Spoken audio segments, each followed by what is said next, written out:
more air between his shoes and the ground. The branches creaked under the soles, but there were fat, sturdy limbs above him. So Matt scaled farther up the oak, careful not to slip on the wet wood. This is the part where I try to tell Matt to stop. End the story here. Turn back. Go no farther. The last branch that he hooked his arm over looked like all the others. He didn't see the gash between the limb and the trunk.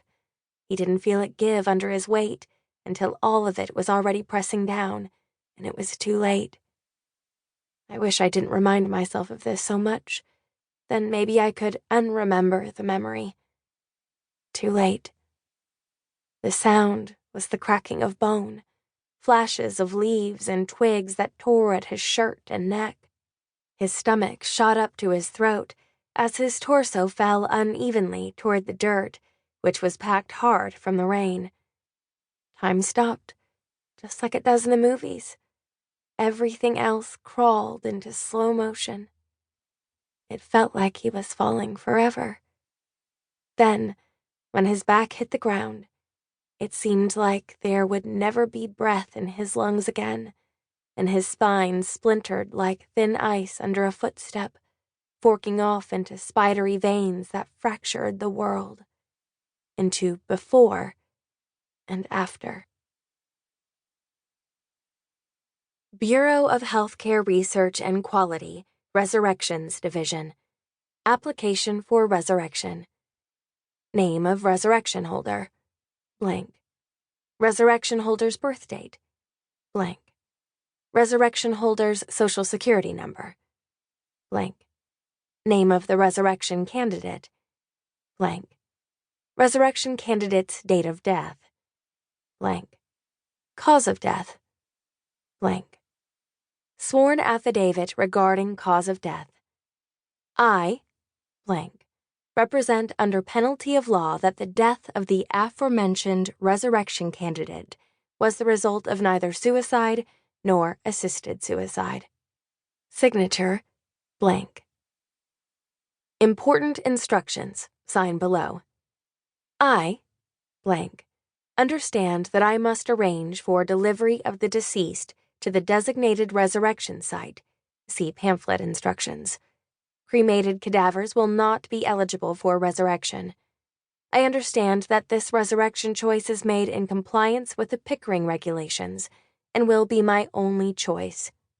I consent to conferring my sole resurrection choice upon blank, the resurrection candidate. Please fill out reverse side for candidate information. Chapter 1. 23 Days. When I was 8, I watched a woman jump from a bridge while my mother and I were stuck in traffic. Her arms spread out like a bird's wings, and for a moment she was suspended, the wind catching her blouse like a sail. Then the moment snapped, and she fell from the air. Her body cracked against the water, and her existence was snuffed out. Gone. So for as long as I can remember, I've known that water's strong and solid enough to kill. I think of an early memory of my brother standing on the shore behind our house while I picked my way barefoot across a stone jetty that protruded out into the sea. "If you fall," he said, "I'll bring you back." He had puffed out his chest and pushed his crop of sandy blonde hair out of his eyes, squinting into the sun that reflected off the water. He was so unbroken then. His forehead crumpled into a worried knot of skin at the top of his nose as he tried to sound brave. I've always been the daredevil between us. I watch the water now, frothing against the rocks below me like a rabid animal.